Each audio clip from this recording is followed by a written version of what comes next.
Let's move on. A trained gang of sailors was employed on the ship.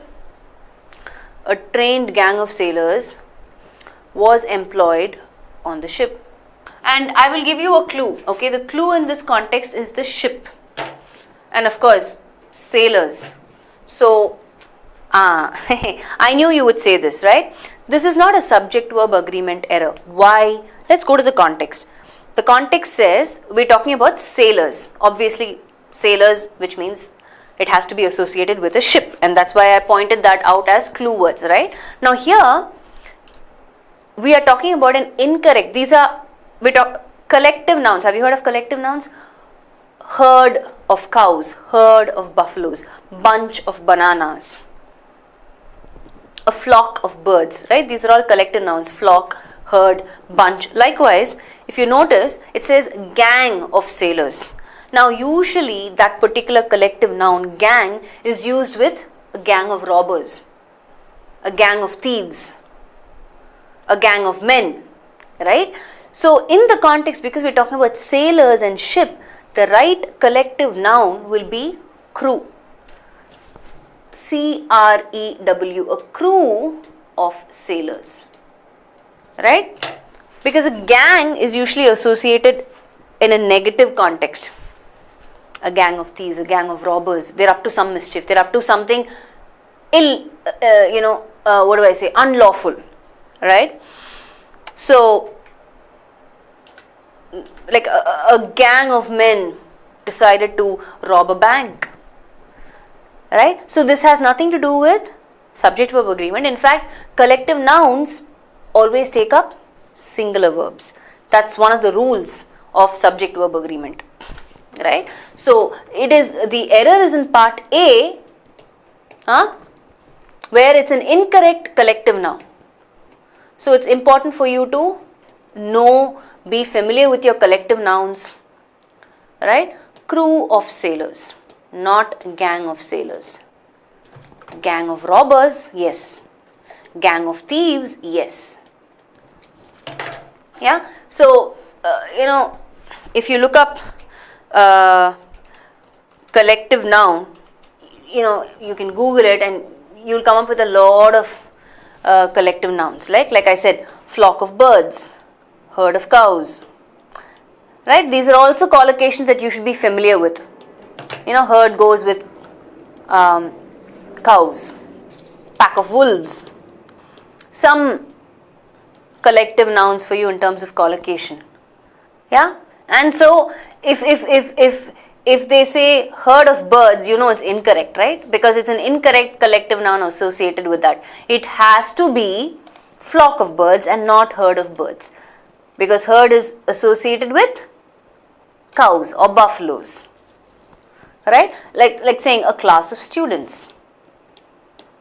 You can't say a herd of students. You can't say a flock of students. A pack of thieves. I'm just giving you some random collective nouns, common collective nouns, right? Team of players, right? Or a panel of experts. Flock of birds, even sheep, flock of sheep. So get familiar with all of this. Yeah, pride of lions. So then you will be able to recognize anything which is incorrect in terms of collocation when it comes to collective nouns. Interviews for the posts of lecturers will begin from Monday. Interviews for the posts of lecturers will begin from Monday. Your clue word is lecturers. Now tell me where the error is. Where is the error? Okay, so if you've not been able to identify it, let me tell you that the interview is happening for only one post, which is lecturer post, right? Which means it cannot be posts. There are not multiple posts. In the context, there is only one. Post means position, right? So it will be the post and not posts. The post of lecturers. So the interview is happening only for this post. Again, noun number error. Right? So you have to look at the context and understand meaning. Interviews for the post of lecturers will begin from Monday. So the context is referring or talking only about one position, which is lecturer position. There is no other designation mentioned, right, in the context. So it's a noun number error. The error is in part B. Let's see the next one. What is the criteria of selection in the examination? What is the criteria of selection in the examination? Again, I will give you a clue. The clue is, which means we are referring to a singular noun number. This is an easy one if you know what is the singular form of the word that we are looking at. Again, just so you know, right, criteria is the plural form, and what is the singular form? CRITERION. This is the singular form, and because of the verb is, we need the singular form and not the plural form. So which means the error is in part B. We need to change criteria to criterion, right? So criteria is used when you're referring to more than one criteria. Criterion is what we need because of the singular verb is. So what is the criteria? What is the criterion? What are the criteria? Yeah, got it? Let me just put it here. But a lot of people don't know this. They still say criteria only, even if there's one, right? Even I have made this mistake in the past.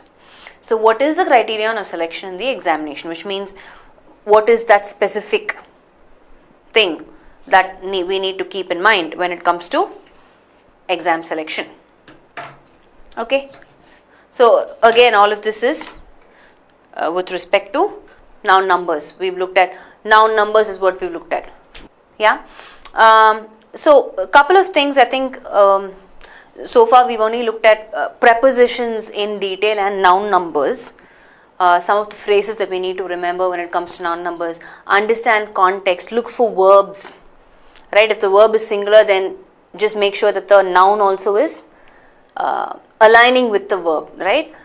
So things are that. When it comes to noun numbers, so see, when it comes to prepositions, we saw missing preposition, unnecessary preposition, incorrect preposition. It's good for us to have an understanding of collocations. Third, when it came to noun number, we looked at other concepts like, collective nouns.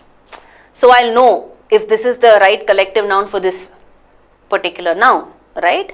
So collective nouns I need to be familiar with. I also need to look out for verbs. Is it singular or plural? Is the noun aligning with that? One of the is followed by a plural noun number. Indefinite pronouns. So if I take one error type, there are so many dimensions to it, right? I need to be familiar with all of these.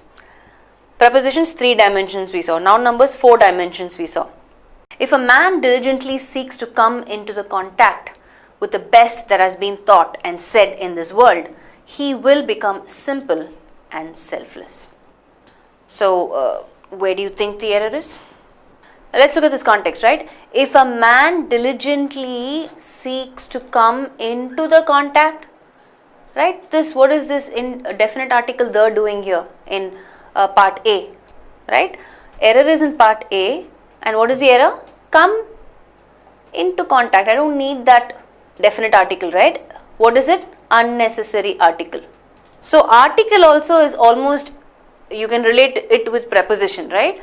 There are 3 dimensions to it again. Either there will be an unnecessary article, or there will be a missing article, or there will be an incorrect article, right? So errors pertaining to articles you need to look out for. For example, this one, right, that we saw. If a man diligently seeks to come into contact, not into the contact, right? So that the is not necessary. And you also need to keep in mind, understand subtle differences when it comes to the definite and the indefinite article, right? Especially in jumble sentences, I've told this concept, where in the sense, when you're introducing something, you will use the indefinite article. There is a boy who moved recently to the 3rd floor in our apartment. The boy is very naughty. So there is a boy, I'm introducing the boy, I use a. but when I'm making reference to the same boy, I said the boy is naughty, right? So it's important for us to understand. See, this particular example that I shared will be beneficial for a jumble sentence question, right? For me to know, okay, which will come before in terms of sequencing. But there are other variations that you need to keep in mind, especially exceptions when it comes to articles, the indefinite article and definite article. So this is something that we're going to spend time on in the next session, right? We'll look at a lot of errors pertaining to articles.